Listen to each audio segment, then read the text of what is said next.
Olá, gente. Hoje eu estou com o prazer enorme de ter o Marcelo Cury comigo. Tudo certinho por aí, Marcelo? Tudo na paz, tudo na paz. Obrigado pelo Beleza. convite. Cara, eu que agradeço. É um domingão aqui, domingo à tarde em São Paulo, e você, em vez de estar aí com a família, está aqui conversando comigo e doando um pouco do seu tempo aqui para compartilhar um pouco da tua história com a gente, com a nossa audiência. Então, muito obrigado, cara. Marcelo, o que você faz hoje? Qual o teu cargo hoje? Hoje eu estou focado no meu negócio, eu desenvolvo líderes, né, na área de tecnologia, então tenho um negócio de desenvolvimento de líderes, que eu estou rodando aproximadamente 1 ano e meio, então é isso, hoje eu estou como um empreendedor. Bacana demais, cara. Sensacional. Depois vamos conversar um pouco mais sobre isso. Mas antes de a gente conversar sobre a tua evolução profissional, até você chegar nesse trabalho que você tem hoje aqui, conta, eu geralmente nesse momento aqui das entrevistas, eu pergunto para as pessoas como é que tecnologia, como é que computação apareceram na vida delas, né? Mas no teu caso você tem uma história um pouco diferente, né? E eu queria te perguntar, como é que a odontologia apareceu na tua vida? Pois é, começamos com uma pergunta um pouquinho diferente. Pois é, eu me formei, enfim, eu tenho um histórico aí de ter ido para a área de saúde, né? Então, eu tinha muito interesse, né? Quando era moleque na faculdade, no colégio, eu gostava de muita coisa. Então, eu gostava de matemática, eu gostava de história nem tanto, nem português nem tanto, mas assim, eu gostava muito de biologia, gostava muito de física, de química. Então, eu tinha um interesse muito grande, né? Em muitas disciplinas, matemática principalmente. E, enfim, aí tem um tio meu que foi morar em Portugal e ele tinha falado para mim, ó, Marcelo, se você for para fazer odontologia, eu tô a fim de me aposentar, você vem para cá e toma conta da minha clínica, né? E aí, logicamente, um moleque, falei, cara, que loucura, né? Tomar conta de uma clínica, fiquei animadíssimo com isso daí, fui fazer odontologia, tive a sorte aí de passar numa faculdade super bacana, que é a Unicamp, e é isso, eu fiz odontologia, eu gostei bastante da faculdade, os primeiros 2 anos, principalmente, que eram que tinham uma pegada mais de medicina, né, então eu gostei bastante, mas daí quando começou a entrar na área clínica, aí eu vi que o negócio não era tão interessante. Mas enfim, foi assim que eu aterrisei em odonto, aí depois eu posso contar como eu saí de odonto. E você chegou a trabalhar na área? Você se formou como dentista? Sim, eu sou formado em odontologia, me Uhum. formei em 98, é, trabalhei em São Paulo, eu vim para cá, eu tinha me formado em Piracicaba, né, que era o campus da Unicamp, vim para São Paulo, e aí eu começava a ver que eu não estava conseguindo encontrar muita coisa, minha família falou, se você quiser montar um consultório, dá para montar. Um detalhe, aquela ideia de ir para Portugal não rolou, Certo. estava um rolo gigantesco com relação aí à relação entre os dois países, e, enfim, acho que eu não tive também tanta maturidade para encontrar caminhos. Falei, então vou ficar por aqui mesmo. Aquele meu tio que me convidou, ele tinha uma, uma, um prédio, né, na Oscar Freire, que é uma rua super chique aqui em São Paulo. E ele falou, se Uhum. quiser, você fica com uma sala aí, tinham várias salas, se quiser, monta aí a sala e aí, beleza, você atende por aqui. E eu fiz isso, né, minha família muito, deu muito apoio, eu já estava meio com o pé bem atrás, mas eu falei, beleza, eu tô aqui mesmo, Certo. então pelo menos vou tentar, né? Aí eu montei esse consultório, eu detestei, assim, eu achei que foi uma experiência muito ruim para mim, mas era engraçado, eu ficava 90% do meu tempo sozinho, porque não tinha cliente, né? Afinal, quem conhece Certo. esse cidadão, né? E 10% do tempo eu estava dentro da boca da pessoa, né? Então, assim, eu não falava 100% do tempo. E isso daí começou, para mim, ser muito tóxico, né? Não ter esse relacionamento humano, para mim, era muito difícil. E aí, depois de alguns meses, eu vi que realmente não era para mim. Até que consegui até ganhar uma graninha boa lá, porque afinal podia cobrar bem, mas vi que não conectava muito com aquilo que eu queria. E aí eu acabei indo para uma clínica popular, para ver gente, olha que loucura. Eu saí do Oscar Freire e fui trabalhar numa clínica no Imirim, que era para justamente ter fluxo de pessoas, né? E foi a melhor decisão da minha vida, porque lá que eu consegui me restabelecer, assim, emocionalmente também, né? E com isso daí, as reflexões necessárias para dar os próximos passos foram feitas, né? Ô Marcelo, é interessante essa tua ida para a clínica popular também, que parece que uma das coisas que te trouxeram insatisfação foi o pouco contato com as pessoas no começo, né? E daí já começa a ficar claro, talvez, para você que a tua necessidade de estar falando com gente, a tua necessidade de estar lidando com gente, né? E se a gente for até os dias de hoje, e olhando pela tua carreira, como daqui a pouco a gente vai conversar sobre isso, que é bastante evidente essa tua habilidade de falar com as pessoas, lidar com as pessoas e se energizar conversando com as pessoas também, é bem interessante isso. Mas aí, você foi para a clínica popular, mas você continuou não interessado na odontologia, e como é que você viu assim, porra, esse negócio aqui não é para mim, eu preciso ir para outro caminho, e como é que apareceu esse caminho da tecnologia e de computação, como é que isso apareceu para você? Legal. Como eu comentei, eu me formei em 98, mas por volta de 96, mais ou menos, 97, começou dentro da faculdade a surgir esse movimento de colocar internet para os professores, criar e-mails. Então, começou meio essa conversa a respeito de tecnologia acessível, né, aos alunos e aos professores já dentro da faculdade. E eu comecei a me interessar muito por isso, tanto é que eu vivia dentro do Centro de Processamento de Dados, o CPD, lá da Unicamp, né? Então, já essa sementinha já tinha sido plantada lá. E também com as revistas da época, né, de computação, enfim, de tecnologia, que não eram muitas, eu comecei a me interessar muito. E então, a computação, ela não foi assim de uma hora para outra, foi uma coisa assim foi crescendo devagarzinho, né? E aí, uma coisa que foi interessante é que eu não tomei a decisão de sair da área de odontologia assim, num tiro, não foi assim. A conversa, a história foi mais maluca. Eu comecei a pensar o seguinte, olha só, acho que talvez dê para eu mesclar o conhecimento que eu tenho do corpo humano, principalmente, né, da região da cabeça, né, dá para unir isso daí com tecnologia. E aí eu comecei a frequentar a Poli, para conhecer pessoas. E eu acabei conhecendo a Roseli de Deus Lopes, que era uma professora lá da Poli, que ela era esposa do Marcelo Zufo, que foi o precursor, ele que trouxe a TV digital aqui para o Brasil, criou a caverna digital, que era aquela estrutura que você entrava dentro, parecia que você estava imerso, né, dentro de qualquer estrutura que fosse, e eu acabei fazendo amizade com eles, né, principalmente com a Roseli, e ela tinha um projeto com a faculdade de odontologia. Olha que loucura. Ela tinha um projeto com a faculdade de odontologia, e esse projeto era com um radiologista de lá, que era especializado principalmente em tomografia computadorizada, e aí, enfim, a gente acabou fazendo amizade e tal, acho que, inclusive, ele também se chamava Marcelo, bastante Marcelo no mundo. Enfim, e aí eu acabei sendo convidado a fazer um mestrado lá, e na definição do escopo, né, do trabalho, a gente chegou à conclusão de que dava para fazer um trabalho muito legal em reconstrução facial como fala, da parte óssea, né, do esqueleto. Então, através do crânio, você conseguiria, através de medidas antropométricas, e aí, logicamente, depende muito do tipo racial da pessoa. Então, mas eu li artigo pra caramba, e a gente pegou e comecei esse mestrado, e eu ia fazer toda essa parte de tecnologia, né? Mexer com Silicon Graphics, mexer com softwares super avançados aí.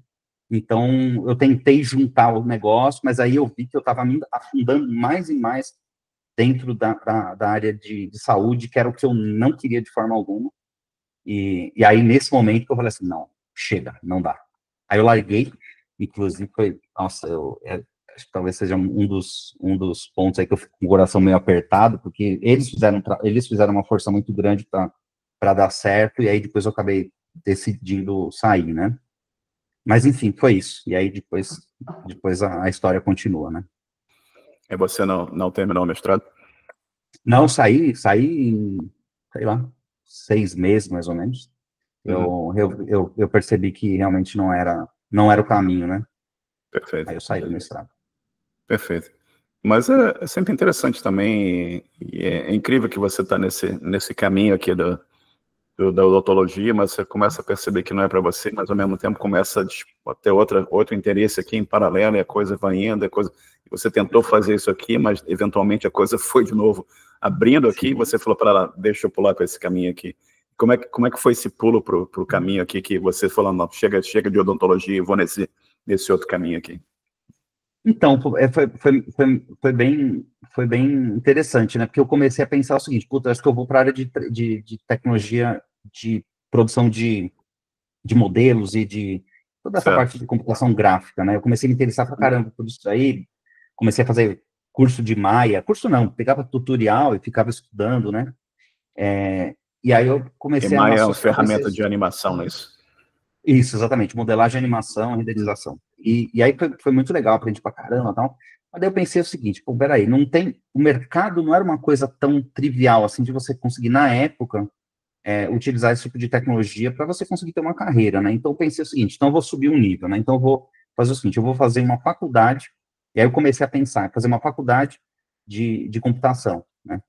E aí eu comecei a pesquisar, vi, tinha a própria Poli mesmo, que eu estava super animado também para fazer, vi a Unicamp, e aí no final das contas eu falei, eu vou fazer faculdade, porque na faculdade talvez eu consiga criar uma abrangência no meu conhecimento, né, que me permitiria ir para essa parte de imagem, né, 3D, ou para qualquer outra coisa. No final das contas eu acabei passando nas duas faculdades, não, eu preferi não fazer Poli, porque tinha o ciclo básico, e aí, dependendo da nota, só que você conseguiria ir para a parte de computação. E qual que era o ponto? Eu não queria cair na mesma cilada que eu caí em odonto, que é só descobrir que era ruim depois que acabar. Eu queria trabalhar assim no D0, né?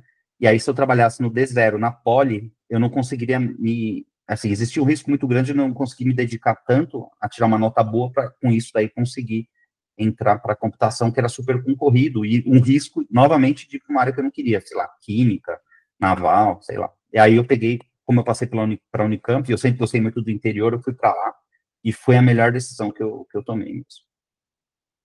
Fantástico, cara.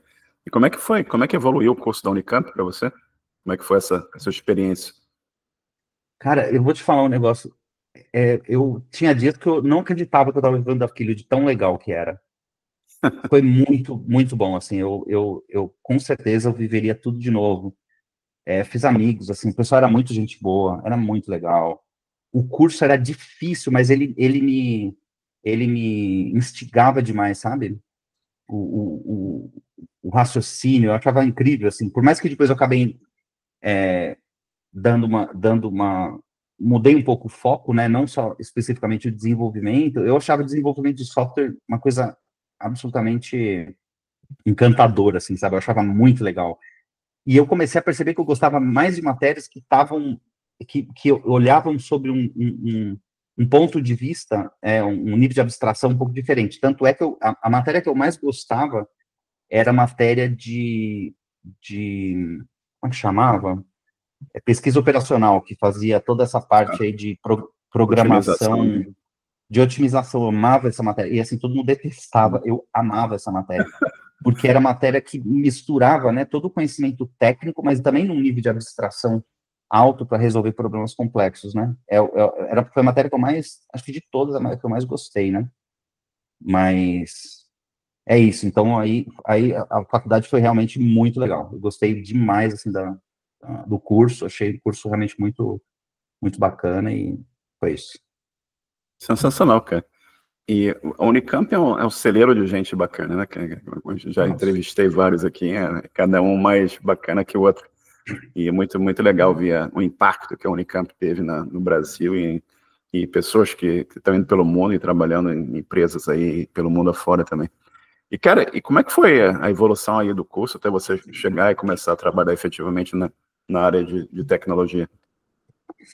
Então, como eu te falei, né, eu não queria cair na mesma cilada que eu tinha caído, né? Certo. Então, eu pensei o seguinte, eu vou trabalhar, desde o momento que eu pisar na faculdade, eu quero já estar trabalhando. Eu não consegui, no primeiro ano eu não consegui, eu tentei fazer iniciação científica, tentei de tudo, tentei conseguir emprego, cara, não rolava, parecia que o negócio tava tão enrolado que eu falei, deixa passar esse primeiro ano e no segundo ano eu vejo isso daí. Mas no final das contas, o que aconteceu? Eu consegui um emprego através de amigos, né? Eu consegui um emprego em São Paulo, dentro Bacana. de uma empresa que desenvolvia software para escritórios de cobrança, chamava Arima, e era uma empresa aí que estava crescendo pra caramba, usava uma tecnologia que eu achava interessante, né? Eu usava Delphi, e aí eles Uhum. pegaram e me chamaram, você quer começar como estagiário? Eu falei, porra, eu nem penso duas vezes, né? Lógico.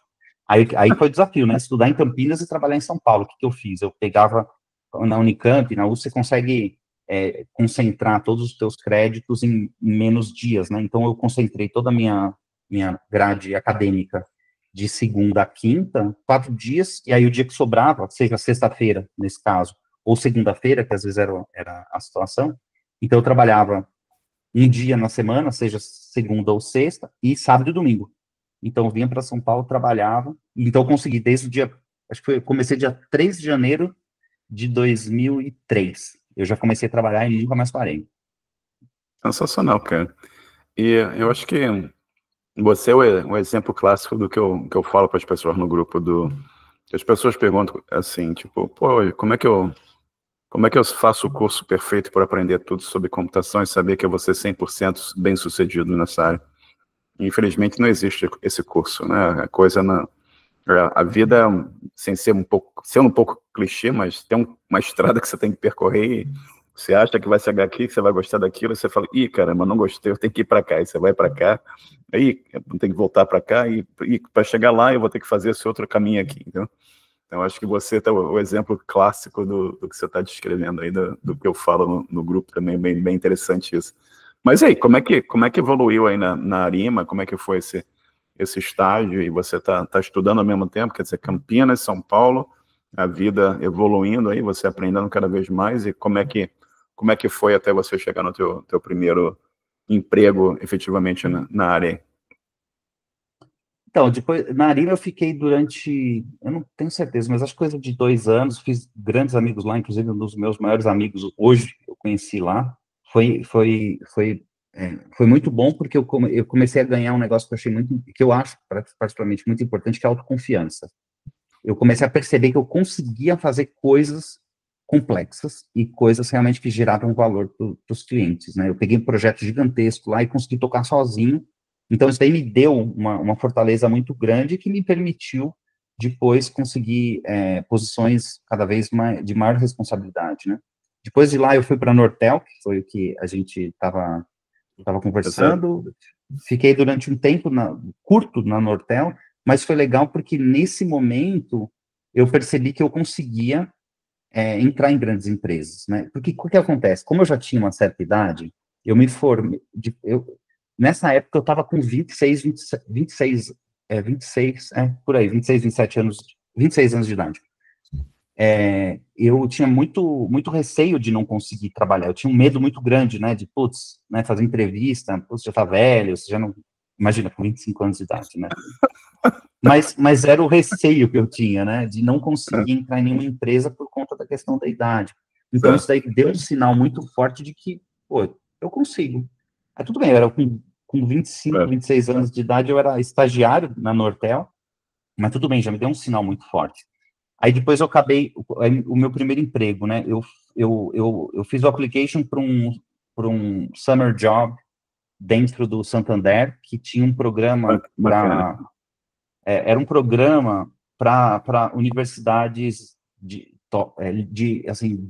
alto nível, né? Como ITA, IME, a própria Unicamp, USP, enfim. Tinha esse programa, era de duração de 3 meses aproximadamente, dificílimo de entrar, mas a partir do momento que você entrava como se fosse um trainee, pegava projetos super bacanas, tal. E aí eu fui e consegui entrei também ainda como estagiário, mas nesse local eu conheci pessoas que também me ajudaram demais, né?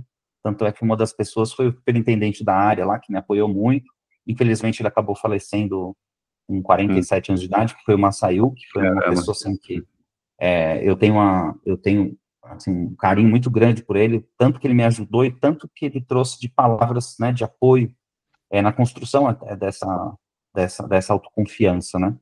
Perfeito. E aí depois eu acabei sendo convidado para esse processo e fui convidado para assumir como gerente de produtos na seguradora do Santander.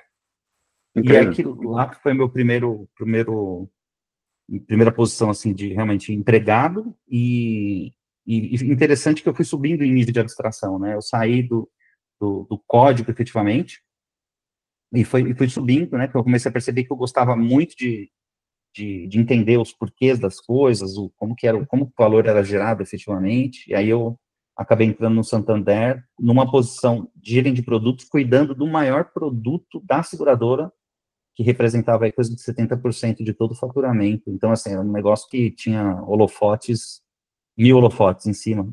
E aí eu acabei fazendo amizade com a minha chefe na época, que é a Judite, acabei fazendo amizade com ela, ela era uruguaia, tinha contato com um monte de uma galera lá da Argentina, do México, do Uruguai mesmo, e aí eu ficava sempre nessa galera, que era o pessoal de altíssimo nível, enfim, aí eu aprendi pra caramba, e esse foi meu primeiro posição mesmo, né, empregado.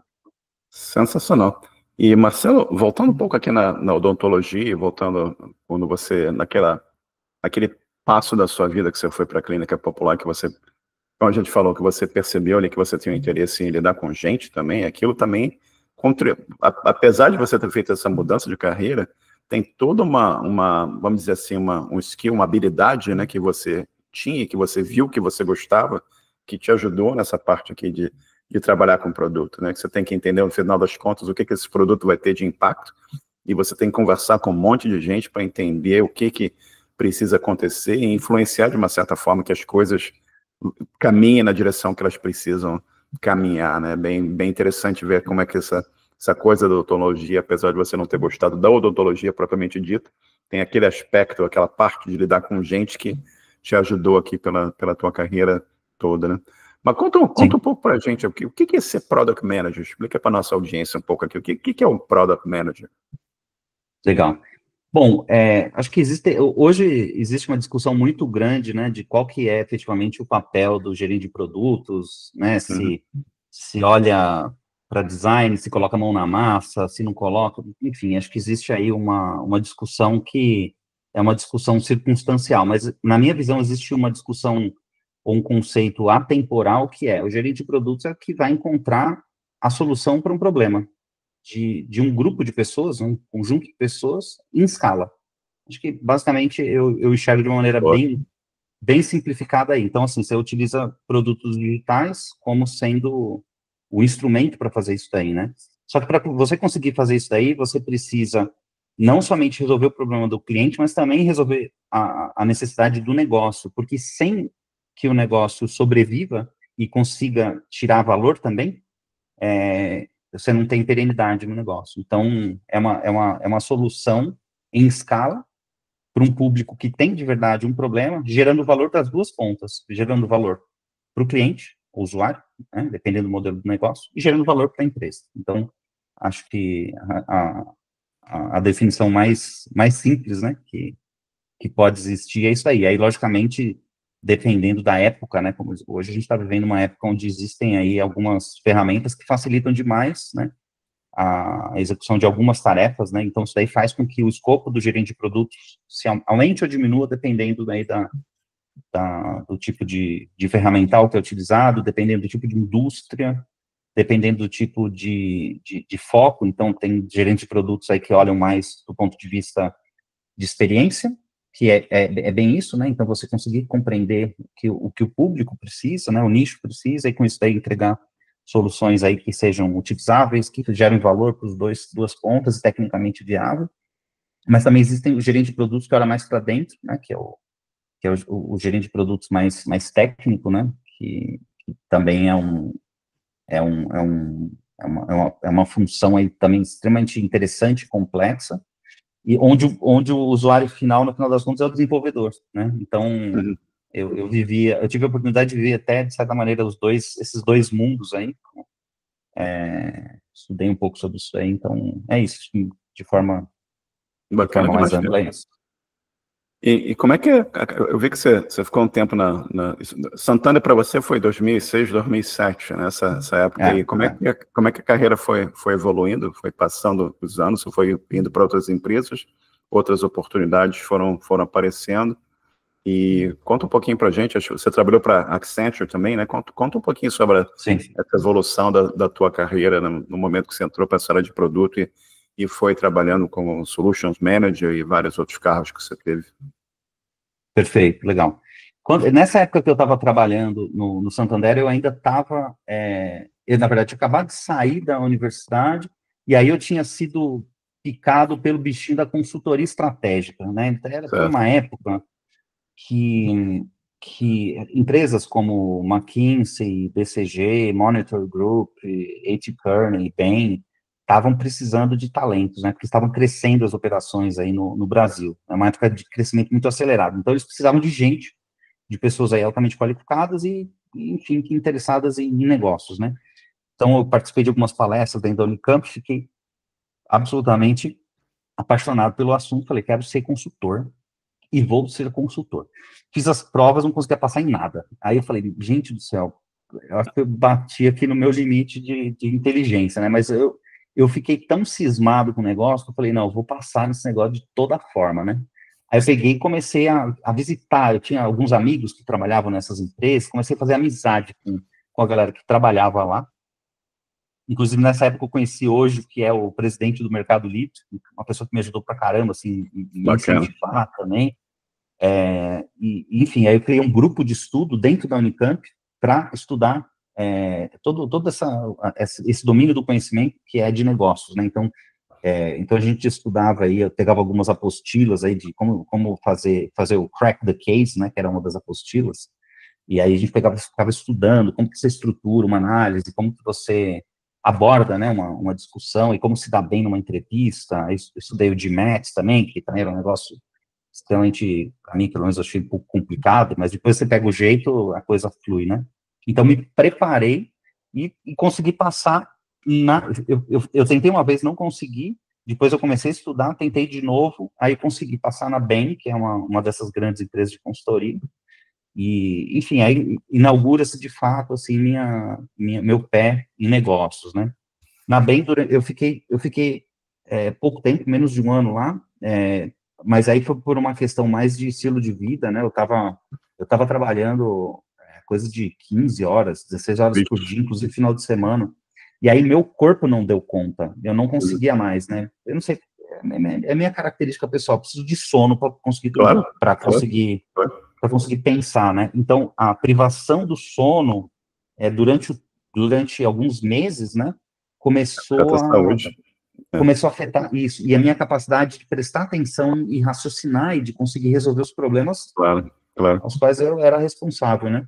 Então, assim, fisicamente eu não consegui acompanhar, não era para mim, assim, né? Então, tinha dias que eu dormia 2, 3 horas, eu não tinha condições, né?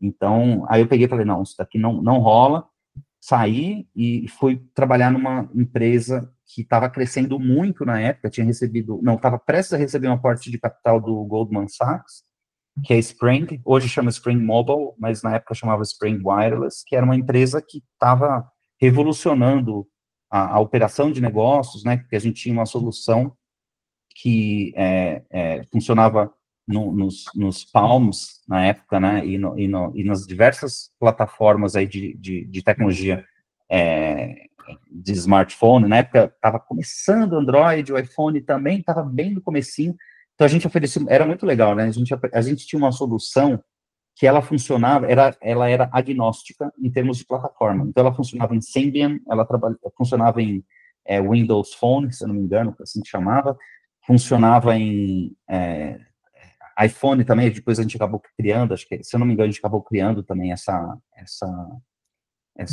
compatibilidade, então ela funcionava em diversas, né, plataformas, e a gente resolvia problemas extremamente complexos, por exemplo, como que a gente consegue aumentar a eficiência do vendedor de, por exemplo, Coca-Cola em campo, né, então você conseguir tirar pedido super rápido, soluções de merchandising, então, assim, cara, era uma coisa incrível. E aí eu entrei para ser essa interface comercial, e então, assim, essa capacidade de lidar com pessoas, associado também a uma capacidade analítica, né, e de negócios, acho que bastante, vou dizer que bastante desenvolvida, mas, assim, tinha um potencial, olhando para trás, um potencial grande, eu acabei sendo responsável por ficar nessa parte de interface comercial, ajudando outras regionais da organização, que a gente tinha comprado várias empresas, então tinha escritório na Venezuela, na época que dava para fazer negócio, né, na Venezuela, na Colômbia, na Bélgica, na Rússia, então a gente ia quanto era lugar, né? Então eu entrei para tomar conta disso daí, fiz um projeto de consultoria para uma empresa, também empresa de energia lá do Nordeste, e aí deu super certo, o projeto foi super bem, e aí o pessoal me convidou, falou, meu, você veio de consultoria, fez esse projeto de consultoria super legal, você vai tomar conta da consultoria. E era uma área que tinha, na época, Brasil mais o resto dos países, tinha coisa de 20 e tantas pessoas, né? E para mim, eu tinha tido experiência como líder, né? Então Bacana. foi um trote violento aí. Mas foi legal, foi nesse momento que eu percebi que eu gostava não só de pessoas, de negócio, mas eu gostava de desenvolver pessoas. Aí começa um novo capítulo da minha vida. É interessante isso, ô Marcelo, porque, pelo menos para mim, no momento que você falou para mim lá atrás, no começo da entrevista aqui, que você foi para a clínica popular, que você estava na odontologia, mas que você gostava da parte de lidar com gente, você não gostava da parte de estar sozinho, já ficou claro para mim ali que o teu negócio era gente, era lidar com gente, liderar gente. Mas levou um tempo para você perceber isso, né? Bem interessante essa evolução profissional, até o momento que você sacou, pô, meu negócio é liderar gente, eu consigo fazer isso bem. Muito interessante ver essa evolução e ver, levou um certo tempo para você perceber. Muito interessante, muito bacana. E é legal também ver o que você descreveu aqui, né, essa camada, é bem claro na tua evolução, você está adicionando camadas de conhecimento e experiência que vão te levando à frente para os cargos que você vai galgando, né, Ken? E como é que foi? Eu vi que você passou, tem muita curiosidade aqui, tem tanto assunto para a gente conversar, muita curiosidade para te perguntar sobre, você trabalhou aqui com Aula Viva, né, Rede Cidadão, você trabalhou com a CIP também, você pode contar um pouco para a gente sobre essa parte muito relacionada com educação também, impacto de um monte de gente, né, que é parte do que a gente tenta fazer com os programadores também, né, você trazer educação para as pessoas como uma ferramenta de transformação social, né? Conta um pouquinho para a gente como é que foi essa tua evolução nessa área também. Legal. Depois que eu saí dessa empresa, acho que é importante fazer esse disclaimer, porque senão fica descontextualizado.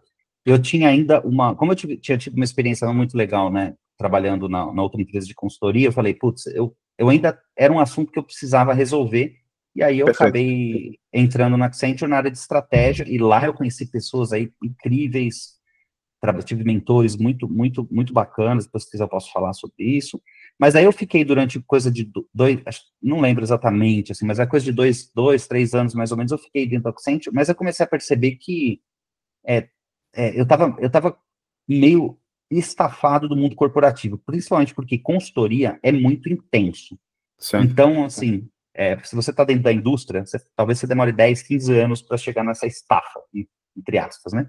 Em consultoria, como é muito intenso o negócio, é mais fácil de chegar nisso aí. Hoje, logicamente, com mais maturidade, eu enxergo dessa forma. Eu falei, puta, eu quero dar uma parada, eu quero sair um pouco do mercado corporativo, dar uma respirada. E aí o meu mentor na época, que hoje ele é, se eu não me engano, ele é presidente da Visa, era o Nuno Lopes, que é um cara assim incrível, ele era meu mentor. Ele falou, Marcelo, cara, vou te ajudar aí a encontrar caminhos. A gente curtia muito, né? Ele falou, ó, tem esse caminho aqui tem o meu irmão, que está abrindo um negócio na área social, e aí eu quase fiz negócio com o irmão dele, um cara também super, super bacana. Você tem esse projeto aqui que a própria Accenture apoia, e você tem outros, enfim, né? E aí eu me interessei e falei, pô, beleza, vou fazer esse trabalho aí pro bono, na época era pro bono, ainda como consultor da Accenture, dentro de uma organização que era apoiada por essa empresa e por outras N empresas, né? Que era o Rede Cidadã, na época chamava Projeto Conexão. Incrível. E aí o Rede Cidadã, o que era? Era uma organização, e lá, cara, aí foi o local, assim, onde deu estalo realmente. Era uma organização que era grande, tinha 250 funcionários, um orçamento aí bem grande, assim, para uma ONG, na época era coisa de 50 milhões, 50, 60 milhões por ano, assim, um orçamento bem grande, né? De reais, né? De reais, é. E na época a gente apoiava aí milhares e milhares de pessoas através de diversos produtos, né? Então, eu entrei, fiz esse trabalho de revisão estratégica, e aí no último dia do projeto, eu entrei só para dar uma refrescada e beleza, depois eu ia sair, sei lá o que eu ia fazer. Mas daí, chegou no último dia, e assim, não é literal mesmo, né? O último dia, o CEO da empresa, que é o que a gente chama de diretor executivo, ele pedia as contas porque ele estava indo para uma outra empresa, né? Aí o pessoal do conselho, né, uma pessoa responsável lá que estava dentro do conselho, falou, eu ferrou. Aí ligaram para mim e falaram, Marcelo, você não vai sair não. Era o teu último dia, eu já estava falando tchau para todo mundo, não, você não vai sair não, você pode você pode ajudar a gente a tomar conta da organização? Eu falei, posso, né? E eu sabia tudo, porque eu tinha ficado 3 meses lá mexendo e revirando tudo, absolutamente tudo, né? Desde a questão estratégica da parte financeira. E aí eu fui convidado e assumi como diretor executivo da organização. E assim, eu nunca tinha imaginado que eu poderia tomar conta de um negócio tão, para mim, assim, era um negócio super, super complexo, né? Aí eu coloco assim, imagina só, um cara que está fazendo odontologia, eu me colocava às vezes, né? Se eu contasse para esse cara que você chegaria nesse ponto, né, de tomar conta de um negócio tão diferente assim, né? Então foi um negócio super legal. E aí eu acabei me interessando por essa questão, essa prática social, né?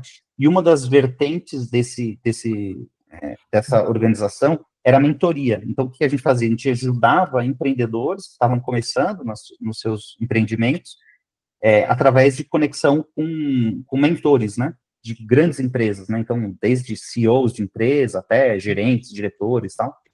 E, coincidentemente, foi lá que eu conheci o meu primeiro mentor, que é o Mauro, que era CEO de uma empresa. Cara, super bacana, a gente está fazendo um projeto hoje juntos. Você vê que as coisas, elas se conectam, né, demais. E aí, como eu estava responsável pela organização, falei, putz, eu preciso entender como é que funciona esse lance de mentoria, né? Aí eu comecei a dar mentoria, adorei, achei um negócio incrível, né, porque você reduz, assim, absurdamente o tempo de aprendizado, né? Em vez de você aprender em anos e anos, você aprende muito rápido e você melhora a qualidade da decisão. Então, de lá para cá, eu nunca mais parei de fazer mentoria, que acho que depois se conecta com a história que a gente vai avançar, né? Mas aí, depois, respondendo, né? Eu fiquei durante um tempo lá, comecei a perceber que, putz, acho que eu preciso montar um negócio meu, e aí que entra o Aula Viva, que foi um projeto que eu comecei com um grande amigo meu, que é o João Bertac, que ele era da mesma turma, né? Inclusive uma pessoa muito bacana para você conversar. E a gente pegou, e ele ficava na parte mais de tecnologia, eu fiquei na parte de produtos, marketing, comercial e tal.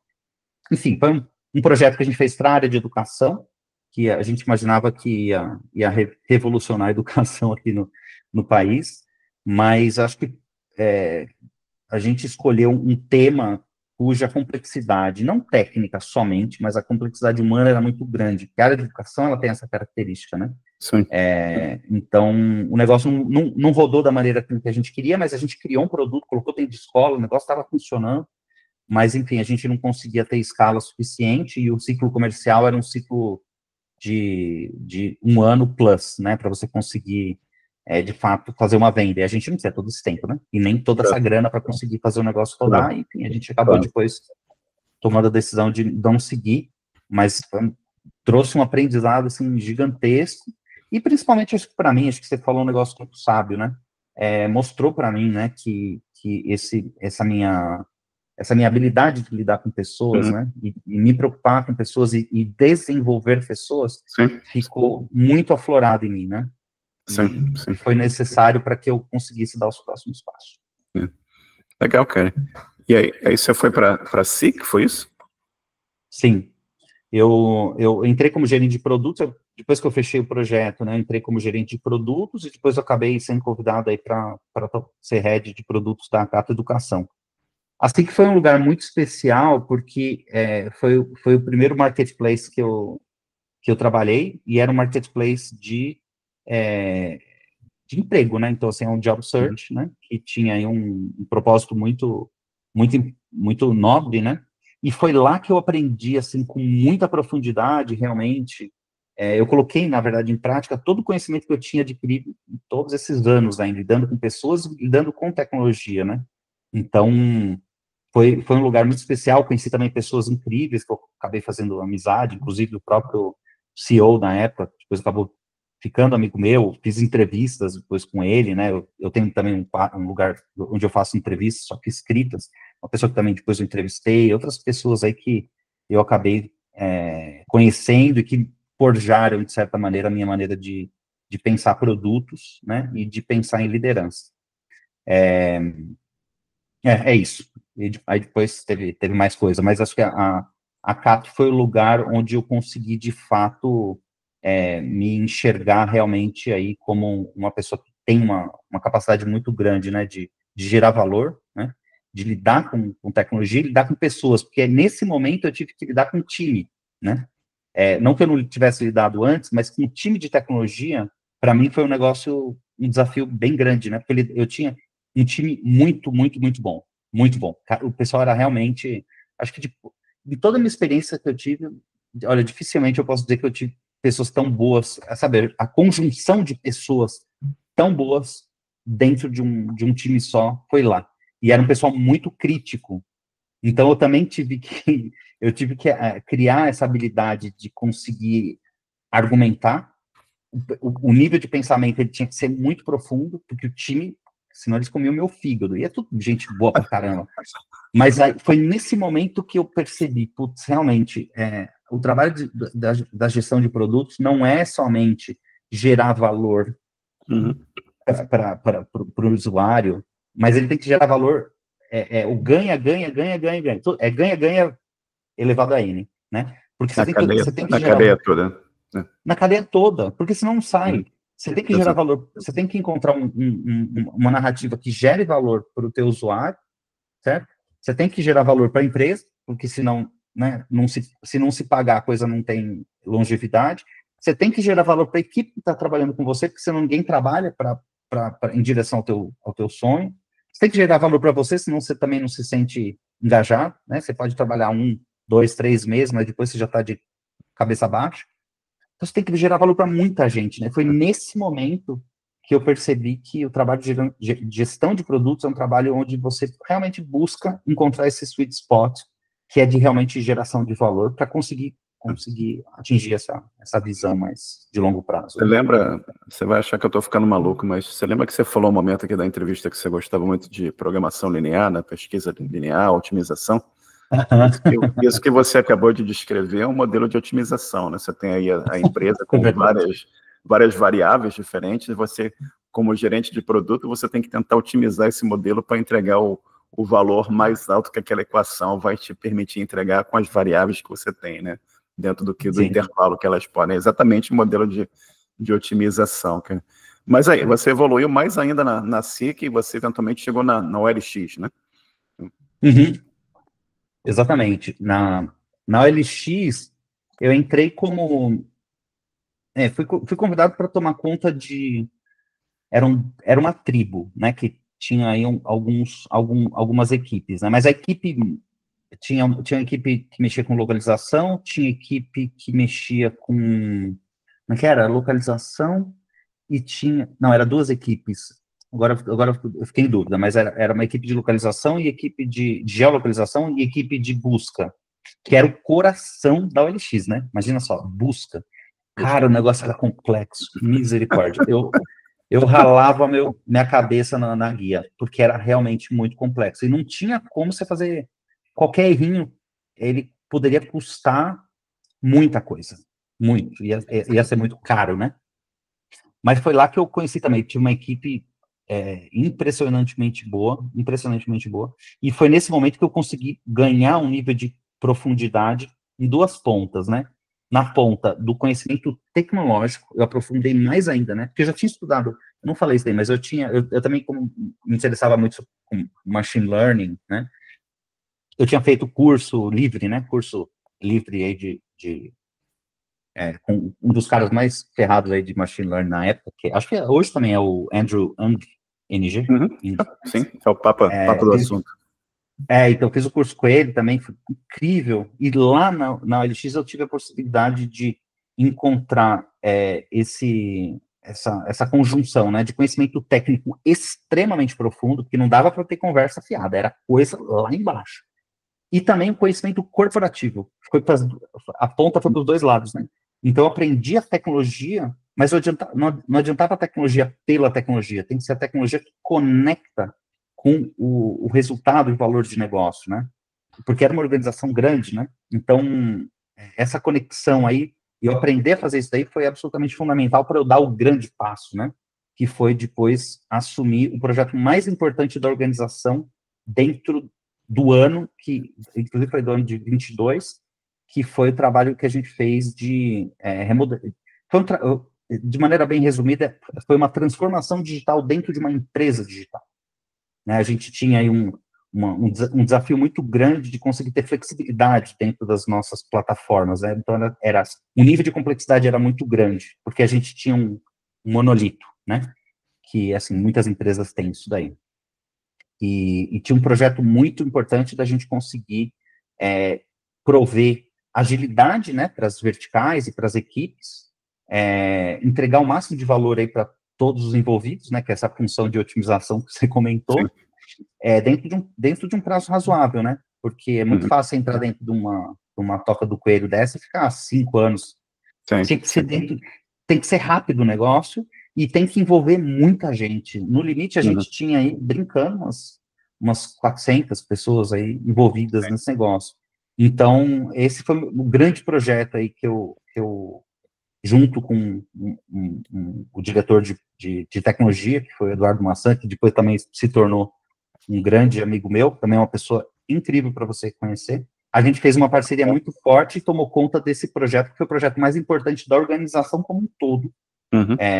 Não foi só isso, logicamente, mas teve outras coisas, mas foi um projeto que envolveu aí, na época, coisa de 11 equipes, né, trabalhando, fora as pessoas do entorno, né, porque tinham as verticais também que consumiam, né. Eu acabei me tornando responsável por toda a estrutura core, então eram muitas equipes, tomava conta da experiência básica, né, desde o momento que você busca o aplicativo dentro da Store, né, de aplicativos, até o momento que você cria a conta, faz um anúncio, ou busca um anúncio, compra, e por aí vai, né? Você tem toda a cadeia. Então, a gente fez todo um processo de transformação, e aprendi pra caramba também. Então, acho que diríamos que foi um dos projetos mais complexos aí que eu ajudei a liderar, e a coisa funcionou super bem. Depois teve um desfecho, depois que eu acabei saindo, teve um desfecho um pouquinho diferente, mas, enfim,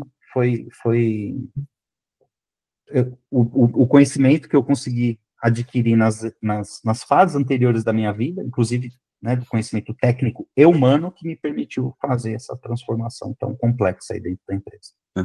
E sensacional, cara. E é bacana o quanto que você menciona a palavra aprendizado aqui no decorrer da tua entrevista, né? Que tudo que você está passando aqui para você é um aprendizado. Você está sempre refletindo, você está sempre aprendendo, você está sempre acumulando experiência, você está tendo impacto, você está ajudando pessoas aí à frente, você está desenvolvendo relacionamentos com pessoas na empresa, pessoas que permanecem suas amigas até hoje. Isso é bacana demais de ver essa evolução e como é que você vai construindo essa carreira, né, e acumulando experiências que vão te levando à frente a outras oportunidades também. Aí você eventualmente foi para OLX, estou falando certo? O nome da empresa? Isso. Sim. E você teve uma passagem pelo OLX e trabalhou lá até o momento que você falou assim, não, está na hora de eu criar o meu negócio, é isso?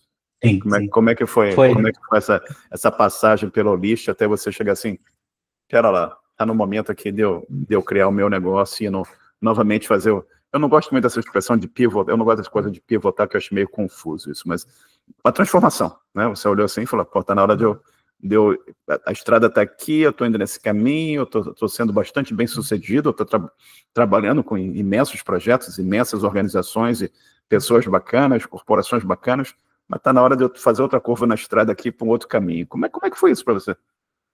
Sim. Quando eu entrei, a pergunta é muito boa. Quando eu entrei no Ulisses, eu já estava, de certa maneira, engatinhando nesse projeto de desenvolvimento Certo. de líderes como um negócio meu, né? Então, eu tinha feito cursos, eu sempre gostei muito de estudar, sempre tive muita curiosidade, né? Mas eu ainda tinha uma dúvida, né? Putz, eu acreditava, de certa maneira, que eu precisava, a palavra é exatamente essa, que eu precisava ter um pé no corporativo para conseguir ter autoridade para ajudar líderes dentro do corporativo para se desenvolver. Perfeito. Essa foi uma hipótese e parece que é bem plausível, né? Então, dentro do Alice foi uma experiência também incrível, né? Porque eu cheguei também para fazer uma transformação digital dentro de uma empresa digital. E é uma empresa assim, com muitos talentos, pessoas incríveis, né? E só que o que aconteceu? A empresa, você fazer uma transformação digital não é brincadeira, né? E, logicamente, dependendo da cultura da empresa, o negócio pode ser mais pesado ou menos pesado. No caso do Perfeito. Ulisses, ele começou a consumir, né, o meu tempo que eu não estava trabalhando. Porque, assim, a partir do momento que você desliga o computador, né, Uhum. e você vai viver tua vida, e tua cabeça tá funcionando, pensando naquela reunião, pensando naquilo que você tá trabalhando, né? A cabeça da gente, o teu corpo vai fazer outra coisa, mas tua cabeça tá trabalhando. E eu tinha meus clientes também, né? Que obviamente, eu atendia nos períodos que eu não estava dentro da organização, mas isso começou tava me consumindo, né? Então, assim, o consumo mental tava muito forte. Falei, cara, não tá mais rolando. Não, a coisa parece que o corporativo como um todo já não estava mais encaixando naquilo que eu acreditava que seria importante para mim, né? Então, e aí foi nesse momento que eu falei, putz, beleza, vou ficar exclusivamente dentro do desenvolvimento de líderes, né, de pessoas, e aí a gente pode falar mais sobre isso, mas foi nesse momento, foi um momento onde eu fiquei com um pé no, eu diria que é um pé no casca de banana, outro pé no inferno, né? Que assim, realmente, qualquer escorregão ferrava os dois lados, né? Então Claro, claro. eu precisava tomar uma decisão, né? A decisão não foi Sim, fácil, obviamente, claro. mas é isso, foi isso. E você já está nesse caminho novo, você falou acho que um pouco mais de um ano nisso, um ano e meio mais ou menos? Vai fazer assim que eu comecei na verdade, assim, mentoria eu faço já desde 2014, quando eu comentei com você que eu assumi como diretor executivo. Eu comecei a fazer mentoria, mas eu fazia mentoria de maneira desestruturada, não tinha um Uhum. método tão estruturado. Até a construção, né, da minha filosofia de pensamento, certo? E o meu jeito de pensar, meu jeito de desenvolver pessoas, ele ainda estava um pouquinho abstrato, né? Mas eu sempre fiz, né? As pessoas, e é engraçado porque as pessoas sempre me buscavam para pedir conselho, para pedir ajuda. Então, eu sempre fui essa figura acho que é muito legal, né? Porque as pessoas confiam, Claro, não somente na minha claro. palavra, mas na minha essência, né? Porque você acabava discutindo assuntos assim realmente que eu percebia que eram extremamente delicados, né? Então eu já fazia esse papel, né? Sejam com pares, seja com pessoas de outras áreas que me buscavam para pedir esse apoio. Então eu já fazia de uma maneira desestruturada, mas esse de forma mais estruturada, eu diria que é coisa de um ano e meio mais ou menos, entre um ano e meio mais ou menos, que a coisa ficou de fato estruturada, com empresa, com método, e aí, mais recentemente, eu deixei o negócio ainda mais fechadinho. Então, foi um processo muito legal, não só de desenvolvimento de negócio, mas de desenvolvimento da minha própria, do meu próprio pensamento, né? Então, é isso. E aquilo que eu falei mais cedo, né? Você vai colocando aquelas camadas todas que você vai colocando na sua experiência e você já começa aí, você está descrevendo para mim, você criou um produto, né? Você criou um Uhum. produto novo, você organizou aquele produto e começou a usar toda a tua experiência, né, nas várias empresas por onde você passou para poder oferecer esse serviço, esse produto novo que você criou. E conta para a gente um pouco o que é o produto, como é que está sendo isso para você, como é que está sendo essa experiência para você. Legal. O produto que eu comecei, na verdade, com um trabalho de coaching executivo, né? Que, na verdade, o que é o coaching, né? O coaching, ele é um trabalho que você ajuda a pessoa a ganhar musculatura mental, né? Para conseguir atingir seu objetivo, né? E aí, logicamente, passando por a ter clareza, conseguir olhar para si próprio, entender as suas grandes fortalezas, tal. Só que eu percebia que o coaching, ele não me permitia, até pela própria filosofia do trabalho de coaching, eu colocar minha experiência para ajudar essas pessoas, porque o coach, ele mais pergunta do que fala, certo? Certo. E existe uma classe de problemas onde o coaching, ele é adequado. Tem outra classe de problemas cujo coaching, ele não é adequado, né? Então, por exemplo, você imagina só, que a pessoa está passando por um problema super sério de política corporativa, que é um tema que, cara, é impressionante como esse tema ele é prevalecente dentro Certo. hoje nos meus clientes, né? Saber conseguir lidar com a política corporativa, saber lidar com a pressão, seja interna quanto externa, cara, são problemaços. O coaching não vai ajudar isso aí. Por quê? Porque tem muito da minha experiência que precisa ser passado. Então, eu criei um outro produto, que é um produto de mentoria, né? Logicamente, eu utilizo não só a estrutura, mas também boa parte do aprendizado que eu tive com com esse primeiro produto que eu criei. Então, hoje eu diria que são dois produtos, né? Agora, com certeza, a mentoria é o produto que mais se destaca, inclusive em termos de volume de clientes que eu tenho nisso daí. E falando especificamente, né, qual que é a natureza do trabalho que eu faço? Então, primeiro ponto, né, eu parto da seguinte, parto do seguinte princípio. A área de tecnologia, ela se tornou uma área extremamente complexa. Extremamente complexa. Então, existe complexidade do ponto de vista organizacional, existe complexidade do ponto de vista tecnológico, existe complexidade do ponto de vista de previsibilidade do futuro e do ponto de vista emocional das pessoas que estão envolvidas dentro dos projetos, né? Então, a complexidade, ela se tornou um negócio realmente muito grande. Só que quem está dentro não consegue enxergar. Assim como eu também vivi toda essa complexidade, que hoje está muito maior, você não consegue, né? Você não consegue entender o que está acontecendo, não consegue tomar boas decisões, e a sensação de solidão é muito grande. Então, com toda a minha experiência, atuo como um aliado para esses líderes, né?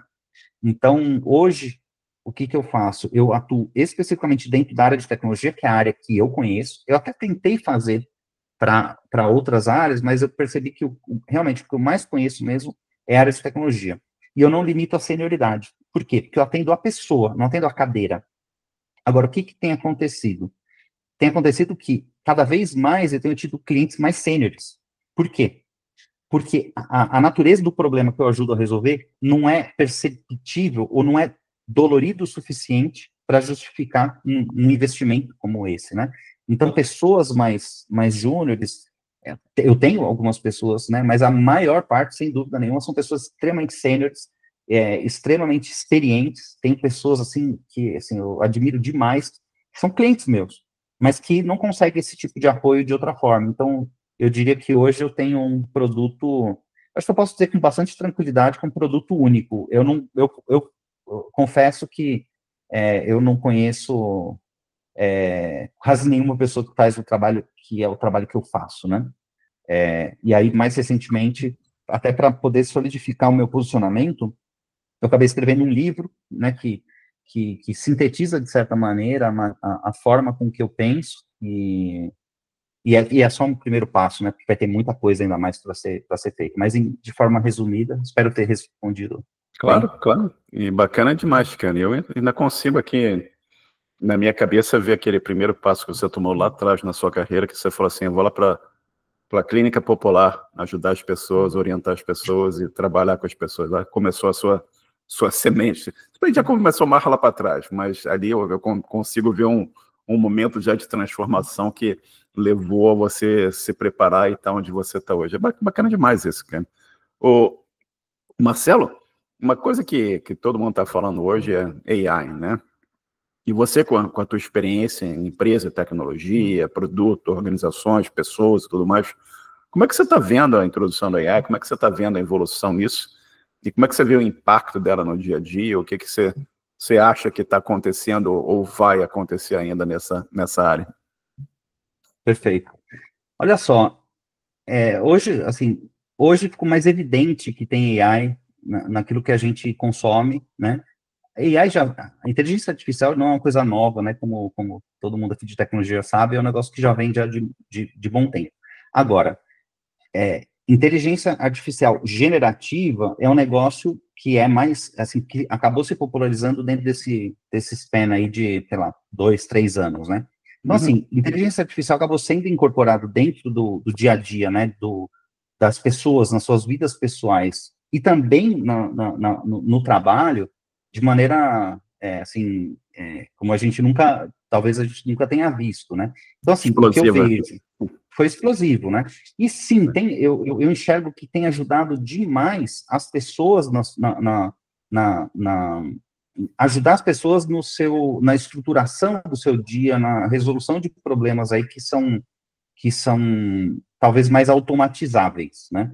Agora, o que eu enxergo? As empresas estão tendo uma dificuldade muito grande, isso aí eu falo até pela minha posição de conversar com muitas pessoas, então existe uma ânsia muito grande de não perder essa onda, né? Então, assim, existe talvez até em alguns casos, uma forçação muito grande para que a inteligência artificial seja incorporada dentro dos processos aí organizacionais. Inclusive, na semana passada eu li um relatório do MIT, né, que fala que olha que interessante esse dado, 95% das empresas não estão capturando nenhum valor com inteligência artificial, zero, 95%. Somente 5% estão conseguindo capturar, mas só que quem captura muito, muito valor, né?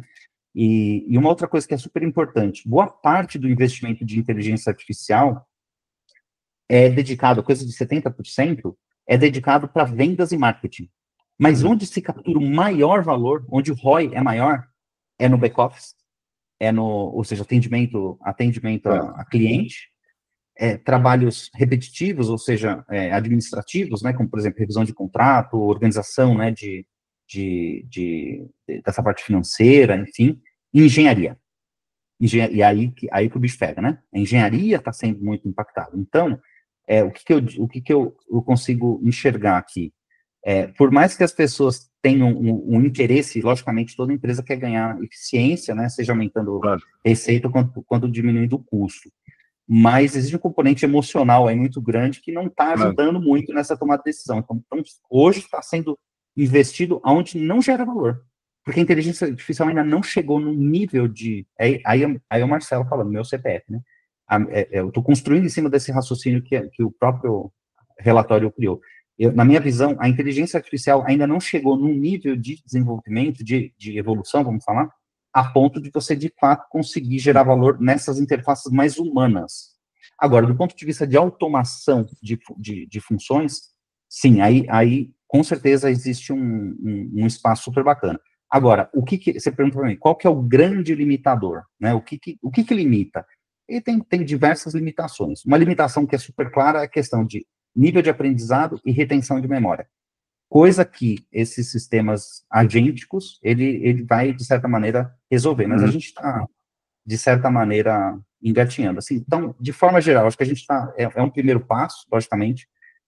Dá para saber o que vai acontecer no futuro? Cara, não dá. Esquece.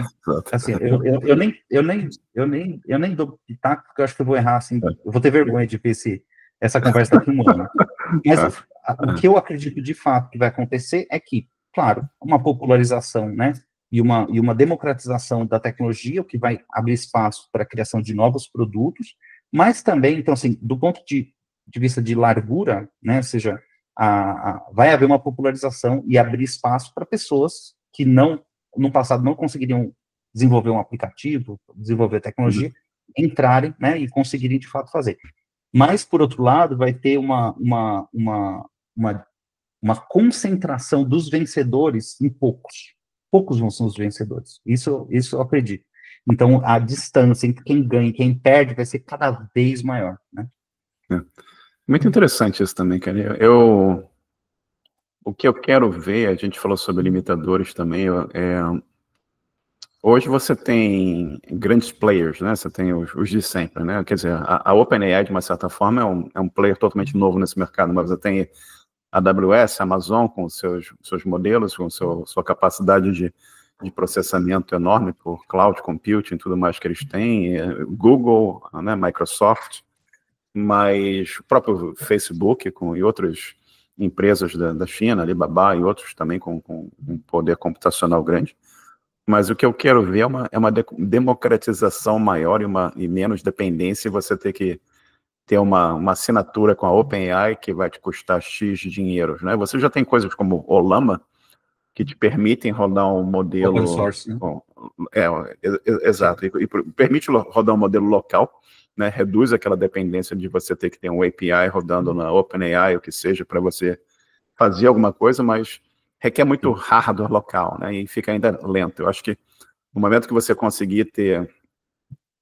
De uma certa forma, é como você pensa na época do mainframe e o surgimento da microinformática, as pessoas tendo computadores. Então, imagina você poder cada vez mais ter modelos locais rodando na sua máquina e você podendo, quem sabe, treinar modelos, criar modelos usando a sua máquina e coisas que as pessoas vão criar, né?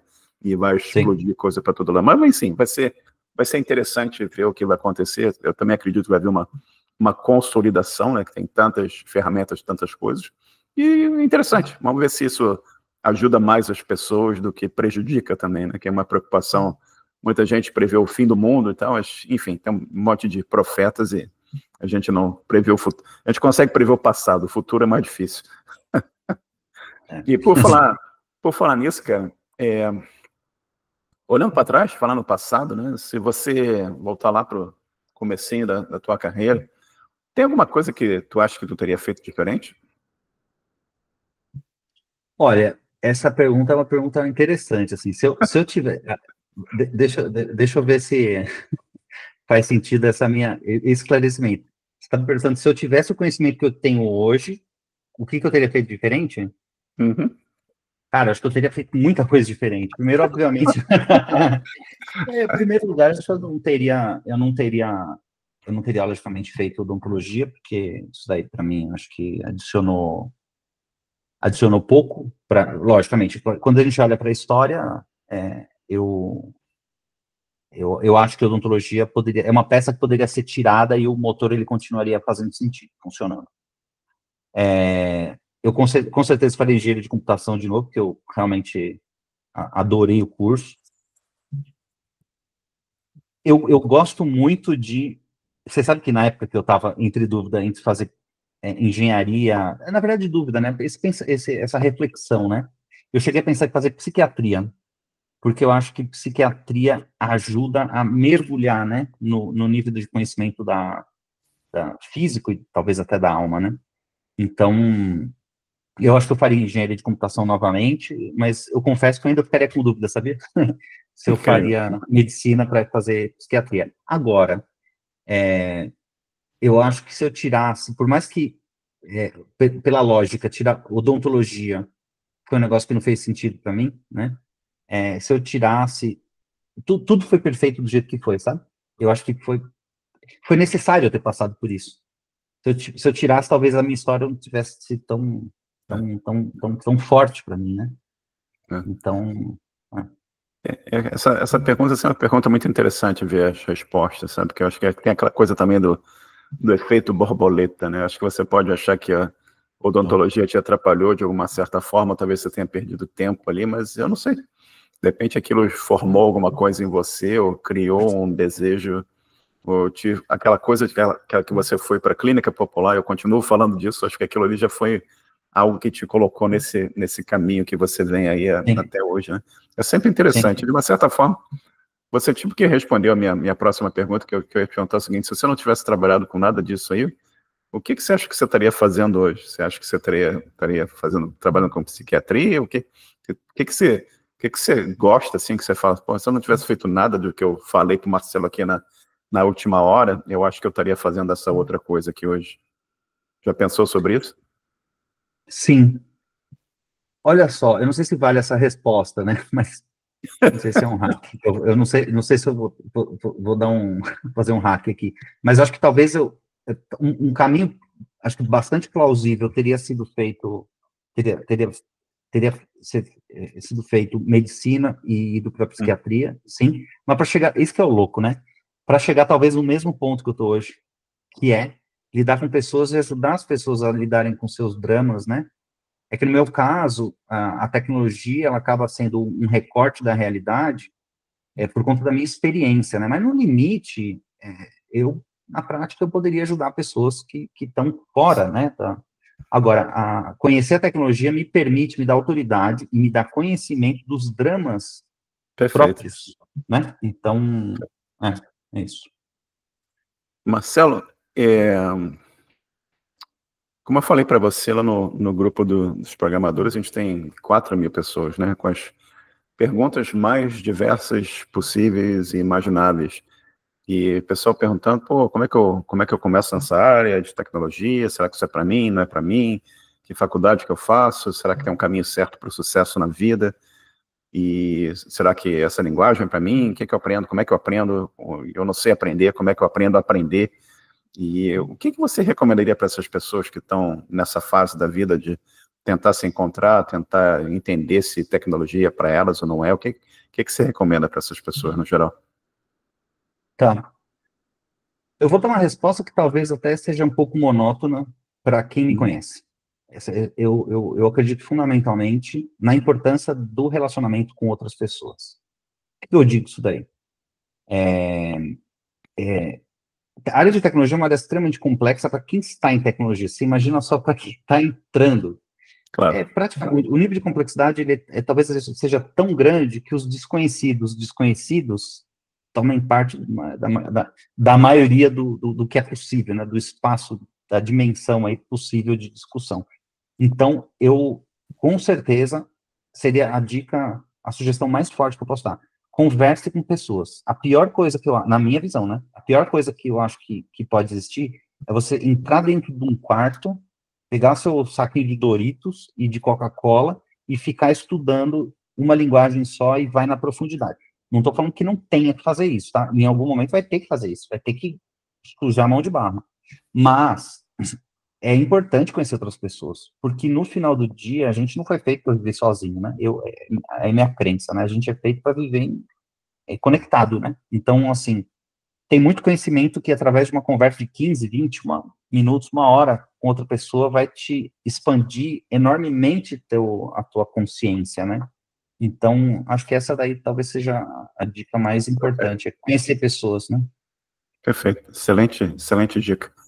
E, cara, o que você gosta de fazer quando você não está na frente do computador, quando você não está trabalhando? O que você gosta de fazer? O que te mantém entretido? Olha só, tem algumas coisas, né?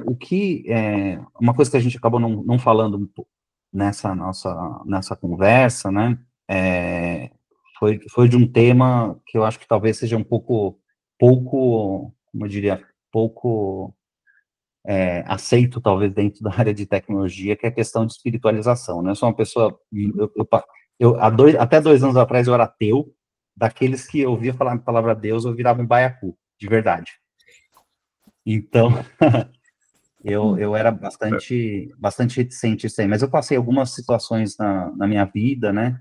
Eu tive aí uma tempestade perfeita em diversos aspectos, questão de família, questão de relacionamento, questão de, enfim, muita coisa mesmo, que me fizeram compreender uma verdade que eu hoje enxergo como uma verdade muito mais profunda, que eu mesmo não era capaz de enxergar. Então, hoje eu sinto que foram retiradas dos meus olhos, assim, algumas escamas que não era possível eu enxergar determinadas coisas há 2 anos atrás. Então, hoje, te respondendo bem diretamente, hoje, boa parte do meu foco, tá? Boa parte, não, uma parte muito importante está em conhecer cada vez mais a Deus. Isso aí é para mim, é a coisa mais importante. E através da filosofia. Eu tenho estudado bastante filosofia. Tenho começado a estudar agora, nesse momento eu estou estudando, né? Há pouco tempo atrás eu estava lendo um livro que foi escrito há 1501 anos atrás, que é um livro do Caramba. Boécio, que fala da consolação da filosofia.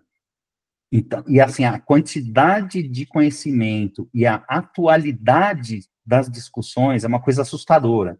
Uhum. Então, a gente talvez o homem moderno tenha a prepotência de acreditar que a gente é muito superior aos homens que viveram há 2, 3 mil anos atrás. Mas é uma ignorância muito grande falar isso daí.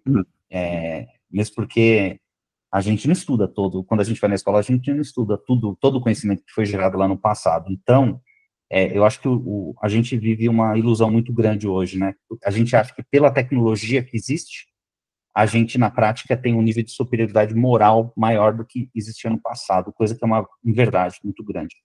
Então, hoje, meu foco, assim, o que eu curto fazer, eu adoro estudar sobre Deus, então eu tenho lido a Bíblia, tenho estudado diversas fontes aí, que tem me feito, em algumas situações, cair meu queixo, de verdade, eu fico uma coisa absurda, e eu, inclusive, até fico assustado porque que ninguém fala sobre esses assuntos.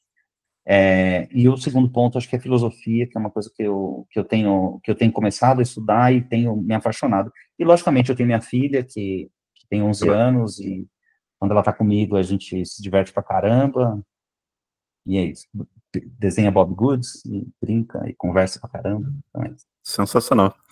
Cara, esse tema de Deus e filosofia, isso dá pelo menos uns 5 podcasts diferentes. Não estou falando de episódio, estou falando de 5 podcasts só para conversar sobre esse assunto, né? Porque tem assunto para conversar. E bacana que isso te traga felicidade, satisfação e um propósito também, né? Que é bacana ouvir isso e ver isso em você também. E, cara, tem alguma... Você mencionou o seu livro, né? Mas a gente não falou do título, nada disso. E eu ia falar sobre dica de livro, música, filme, jogos, qualquer coisa que você curte, que você queira mencionar. Menciona aqui, por favor, conta pra gente, e menciona o seu livro, como é que ele está disponível, onde é que ele pode ser adquirido, esse tipo de coisa também. Não, legal. O livro chama Princípios de Liderança, o Sistema 5A, que é um sistema de pensamento que ajuda a você se desenvolver, né?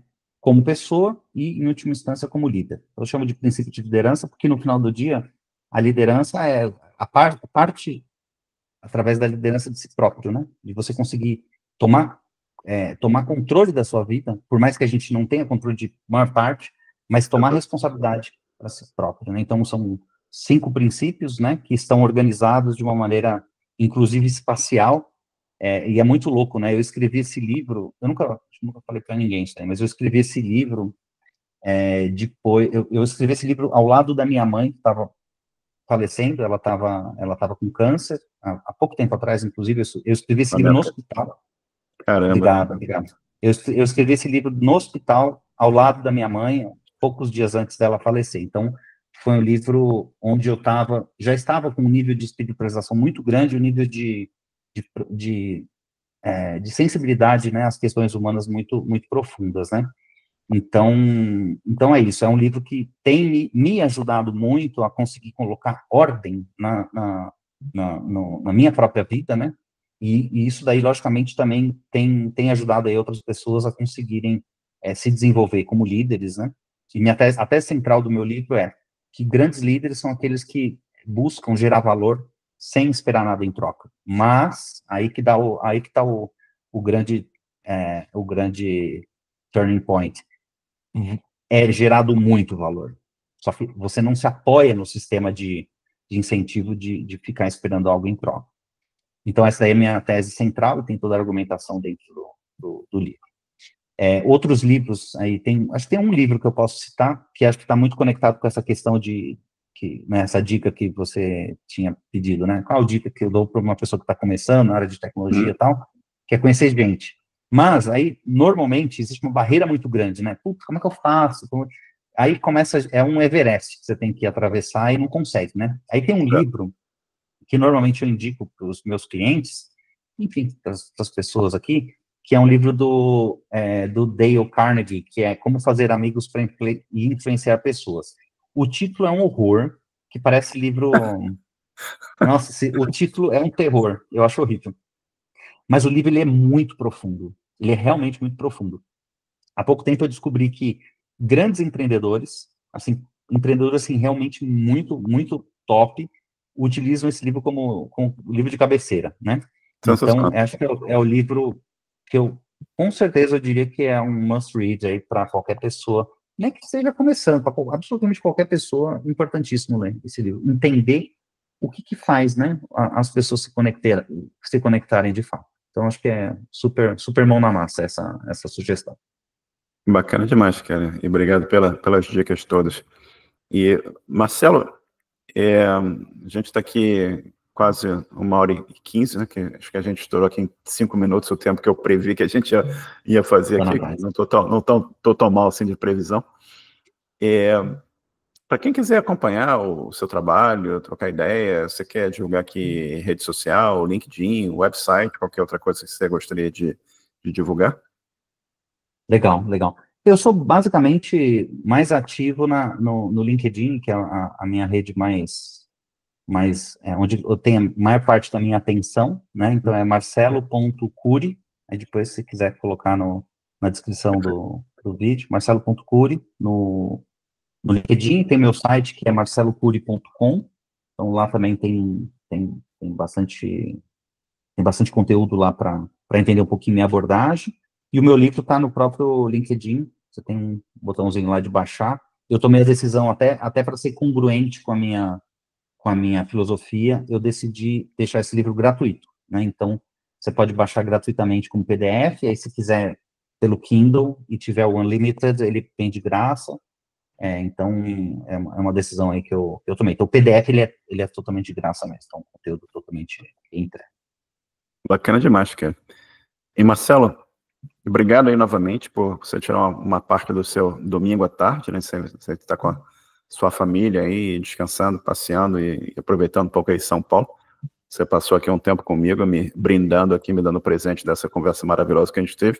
Então, muito obrigado pelo teu tempo e um prazer enorme conversar contigo aí, cara. Cara, foi muito legal. Obrigado aí pelo convite. Espero aí que a galera curta e qualquer dúvida que tiver, pode entrar em contato comigo, que eu tenho o maior prazer em conversar. Perfeito, obrigado. Fica 2 minutos comigo que eu vou parar de gravar, a gente conversa mais 2 minutos aqui. Tá bom. Deixa eu apertar o botão aqui do parar de gravar.